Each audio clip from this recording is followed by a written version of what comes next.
नीलाम्बुजश्यामलिकोमलाङ्गं सीतासमारोपितवामभागं पाणो महासायकचारुचापं नमामि रामं रघुवंशनाथं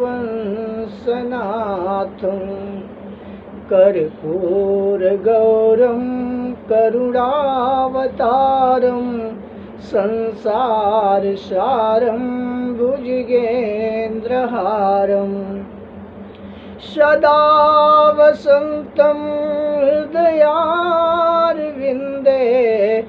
भवं भवानी सहितं नमामि। अतुलितबलधामं हेमशैलाभदेहं दनुजवनकृशानं ज्ञाननामग्रगण्यं सकलगुणनिधानं वानराणामधीशं रघुपतिप्रियभक्तं वातजातं नमामि। बोलिए शंकर भगवान की जय, बोलिए माता पार्वती की जय, बोलो श्री रामचंद्र भगवान की जय।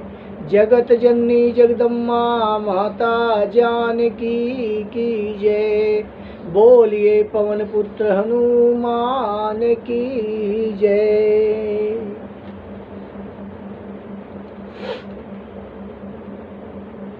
देवताओं के आग्रह से, ब्रह्मदेव के परामर्श से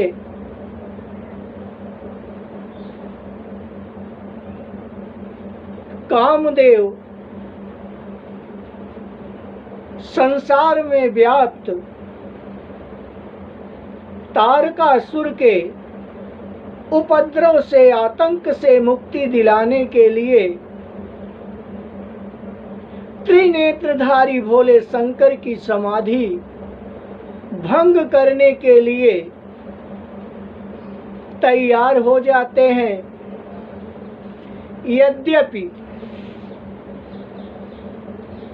कहा गया है कि न कोई किसी का मित्र है और न ही शत्रु, कार्यवश ही लोग मित्र और शत्रु बनते हैं।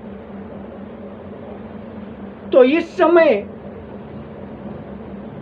मित्र का एक धर्म होता है कि वो अपने मित्र की मदद करे। कामदेव देवताओं के मित्र हैं, तो कामदेव देवताओं के ऊपर जो आपत्ति आई है, दुख आया है, उसका निवारण करने के लिए प्रस्तुत होते हैं और कहते हैं यद्यपि भोलेनाथ के सामने जाना, भोलेनाथ के साथ ऐसा अनिष्ट कार्य करने का मतलब है कि हमारा शुभ नहीं है। फिर भी संसार के उद्धार के लिए, संसार की रक्षा करने के लिए और आप लोगों के दुख का निवारण करने के लिए मैं ये काम करने के लिए तैयार हूं। परहित लागी तजई जो देहि, परहित लागी तजई जो देहि, संतत संत प्रशंसहिते ही। दूसरे के हित के लिए अपना शरीर जो त्याग देता है, संत सदा उसकी बड़ाई करते हैं। कामदेव कहते हैं कि मैं आप लोगों के लिए ऐसा कार्य करने जा रहा हूं जहां मेरे प्राण की भी दशा बहुत ही खराब होने वाली है, हमारा अशुभ हो, ऐसा मैं सोच रहा हूं। क्योंकि वहां जाना, भोलेनाथ के साथ ऐसा दुस्साहस करना, इससे हमारा शुभ तो नहीं है, अशुभ होने की आशंका बहुत ज्यादा है।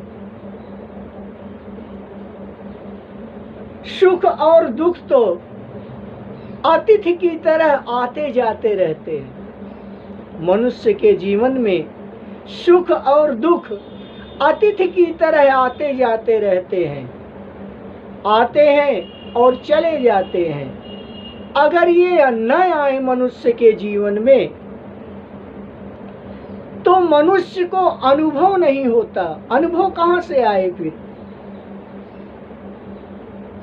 इसलिए सुख और दुख के आने की जो दशा है, उसमें मनुष्य को सीखने के लिए कुछ मिलता है, एक सीख मिलती है, एक शिक्षा मिलती है। कामदेव कहते हैं, ठीक है, जो दूसरों का हित करता है, दूसरों के हित करते समय यदि उसका प्राण भी चला जाए तो वह हितकारी है। इसलिए मैं ये कार्य करूंगा।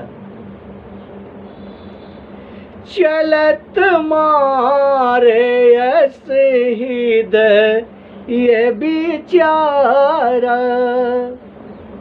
शिव विरोध ध्रुव मरण हमारा। ऐसा कह के सबको सिर झुका करके कामदेव अपने पुष्प के धनुष को हाथ में लेकर बसंत आदि अपने सहायकों को साथ में लेकर के चलते हैं। और चलते समय कामदेव ने हृदय में ऐसा विचार किया कि शिव के साथ विरोध करने से मेरा मरण निश्चित है, हमारा कल्याण नहीं है। तब आपन प्रभाव विसितारा, निज बस कीन्हे सकल संसार। कामदेव कैलाश पर्वत पर जाकर के अपनी माया का विस्तार करता है। पूरे प्रकृति में मादकता ही मादकता फैल जाती है। मादक पवन चलने लगते हैं, पक्षियों की चहचहावट होने लगती है, सुंदर समीर सुगंधित पवन आने लगते हैं। और को पेऊ जब ही बारी चरी के तू, क्षण महु मीटे सकल श्रुति से तू। तब उसने अपना प्रभाव फैलाया, कामदेव जी ने समस्त संसार को अपने बस में कर लिया। जिस समय उस मछली के चिन्ह की ध्वजा वाले कामदेव ने कोप किया, उस समय क्षण भर में ही वेदों की सारी मर्यादा मिट गई। समाचार सदाचार जप जोग विरागा, सभय विवेक कटकु सब भागा। ब्रह्मचर्य नियम, नाना प्रकार के संयम, धीरज, धर्म, ज्ञान, विज्ञान, सदाचार, जप जोग, वैराग्य आदि विवेक की सारी सेना डर करके भाग गई।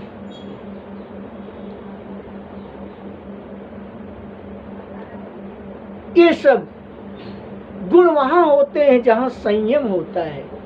कामदेव के प्रभाव से संयम भाग गया, छूट गया, सारे संसार के ऊपर कामदेव का बस हो गया।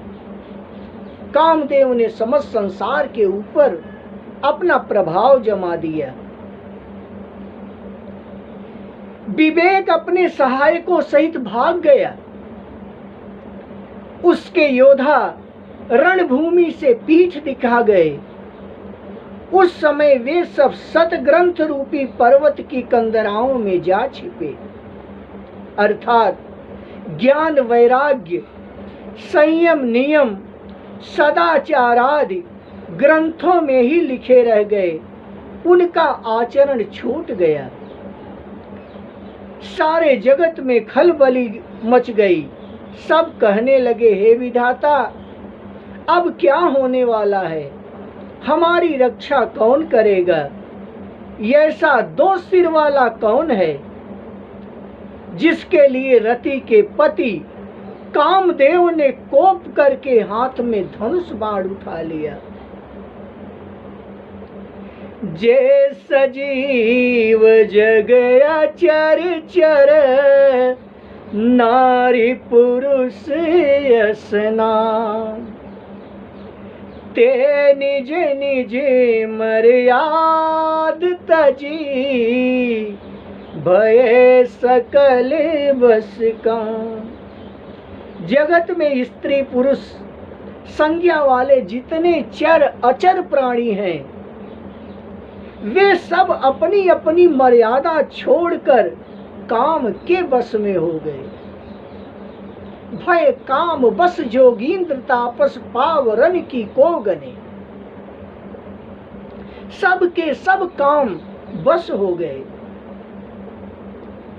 सबके हृदय मदन अभिलाषा, लता निहारी नवई तरु शाखा। वातावरण में, प्रकृति में इतना बड़ा परिवर्तन हो गया कि जड़ और चेतन जहां देखो सभी काम बस हो गए। प्रकृति को देख करके ऐसा लगता है कि जैसे मादकता, आकर्षण हर जगह दिखाई दे रहा है। नदी उमगी अम्बुधि कहूँ धाई, नदी उमगी अम्बुधि कहूँ धाई, संगम करई हो तलाब तलाई। सबके हृदय में काम की इच्छा हो गई। लताओं बेलों को देखकर वृक्षों की डालियां झुकने लगी। नदियां उमड़ उमड़ कर समुद्र की ओर दौड़ी और ताल तलैया में भी आपस में संगम करने लगे, आपस में मिलजुल जुलने लगे। गोस्वामी तुलसीदास जी कहते हैं, जहां अचेतन जड़ में ऐसी रति, ऐसी काम वासना दिख रही है, तो सजीवों की क्या स्थिति होगी। जहाँ सदसा जड़नी कहे बरनी, को कही सकहीं सचे तन करनी। पशु पक्षी नभ जल थल चारी, भय काम बस समय विचारी।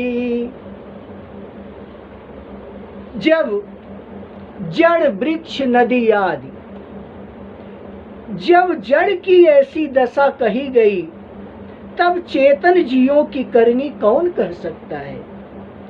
आकाश, जल और पृथ्वी पर विचरने वाले सारे पशु पक्षी अपने संयोग का समय भुलाकर काम के वश में हो गए। चर और अचर सब काम वश हो गए। सब जहां देखो वहीं नदियां हैं, दौड़ करके समुद्र से मिलने की चेष्टा करती है। छोटे छोटे ताल बड़े बड़े तालों में प्रवेश कर रहे हैं, मिल रहे हैं। वृक्ष की डालियां लता से जा करके झुक के मिलने की कोशिश कर रही हैं। जहां ऐसी दशा है वहां सचेतों की स्थिति क्या होगी। मदन अंध व्याकुल सब लोगा, मदन अंध व्याकुल सब लोगा, निस दिन नहीं अवलो कहीं को का, देव धनुज नर किन्नर ब्याला, सदा काम के प्रेत पिशाच भूत वेताला। सब लोग कामांध होकर व्याकुल हो गए। चकवा चकवी रात दिन नहीं देखते। देव दैत्य मनुष्य किन्नर सर्प प्रेत पिशाच भूत वेताल ये तो सदा ही काम के गुलाम हैं। यह समझकर मैंने इनकी दशा का वर्णन नहीं किया। सिद्ध विरक्त महामुनि और महायोगी भी काम के बस होकर योग रहित या स्त्री के विरही हो गए। जितने संत महापुरुष थे उनके ऊपर भी काम का प्रभाव पड़ा। कामदेव की लीला से, कामदेव के प्रकोप से सृष्टि में कोई नहीं बच पाया। भय काम बस जो गेंद्र तापस पावरन की को कहे, देखई चराचर नारी में जे ब्रह्म में देखत रहे, अबला बिलो कहीं पुरुष में जग पुरुष सब अबलामयम, दुई दंड भरी ब्रह्मांड भी तर काम कृत कौतुक अयम। जय योगीश्वर और तपस्वी भी काम के बस हो गए, तब पावर मनुष्यों की कौन कहे। जो समस्त चराचर जगत को ब्रह्म में देखते थे वे अब उसे स्त्री में देखने लगे। स्त्रियां सारे संसार को पुरुष में देखने लगी और पुरुष उसे स्त्री में देखने लगे। दो घड़ी तक सारे ब्रह्मांड के अंदर कामदेव का रचा हुआ यह कौतुक तमाशा बना रहा। धरी न काहू धीर, सबके मन मन सिजे हरे, जे राखे रघुबीर ते उबरे ते काल महु। किसी ने भी हृदय में धैर्य धारण नहीं किया। कामदेव ने सबके मन को हर लिया। श्री रघुनाथ जी की जिनकी रक्षा की, श्री रामचंद्र जी रघुनाथ जी ने जिनकी रक्षा की, केवल वे ही उस समय बचे जिसके ऊपर प्रभु का वरद हस्त नहीं था। वे कामदेव के प्रभाव से नहीं बच पाए। बाकी जिसके ऊपर प्रभु रामचंद्र जी का वरद हस्त था वे बच गए, क्योंकि कहा गया है कि जगत पिता, प्रभु राम जगत पिता है, माता जानकी जगत माता है। माँ और बाप का जो स्थान होता है वो अद्वितीय होता है। माँ का मुकाम तो बेशक अपनी जगह है, पर पिता का कुछ कम नहीं। माँ के कदमों में अगर स्वर्ग है तो पिता स्वर्ग का दरवाजा है। पिता गर्मी हो या सर्दी हो, अपने बच्चों को रोजी रोटी की फिक्र में परेशान रहता है। ना कोई पिता जैसा प्यार दे सकता है और न बच्चों से अपने प्यार कर सकता है। इसलिए याद रखने की बात है, याद रखें, सूरज गर्म जरूर होता है, मगर डूब जाए तो अंधेरा छा जाता है। ऐसे जगत पिता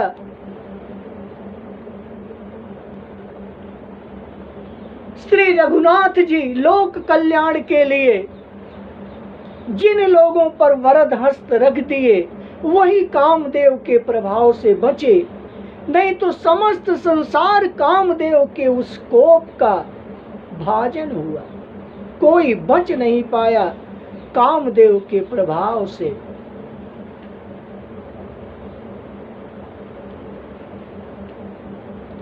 भोलेनाथ समाधि में है। उभय घरी को तुक भयऊ, जो लगी कामु शंभु पही गयऊ। शिवहि पिलो के ससंख्य मारू, भयऊ जथा थी सब संसारू। 2 घड़ी तक ऐसा तमाशा, ऐसा कौतुक हुआ, जब तक कामदेव जी शिव जी के पास पहुंच गया। 2 घड़ी में ही कामदेव उस स्थान पर पहुंच गए जहां शिव जी समाधि में लीन थे। शिव जी को देखकर कामदेव डर गया।